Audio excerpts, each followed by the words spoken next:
সূরা তারাবি পড়া বেশি উত্তম নাকি খতম তারাবি পড়া উত্তম? অবশ্যই যদি আপনি কোরআনে কারীমের খতম পড়তে পারেন, সূরা তারাবির চাইতে সেটা উত্তম, এতে কোনো সন্দেহ নাই। সূরা তারাবিতে তো সামান্য ছোট ছোট আপনি কেরাত পড়বেন, আর খতম তারাবিতে বড় বড় কেরাত পড়বেন। তো কোরআন বেশি তেলাওয়াত করাটা তো অল্প তেলাওয়াত করার চাইতে বেশি উত্তম, সেটা তো বলাই বাহুল্য। এই জন্য অবশ্যই খতম তারাবি উত্তম।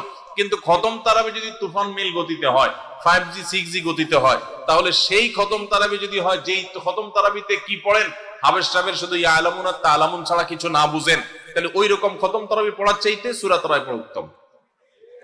কথা কি বুঝতে পারছেন? যদি হাবের সাহেব মাঝখানে কি পড়ে কিছুই বুঝেন না, শেষে শুধু ইয়া আলামুন আর তালামুনের টান দেখে বুঝতে পারলেন যে এখন রুকুতে যাবে, তাহলে এই তারাবি পড়া না পড়াতে কোনো পার্থক্য নাই।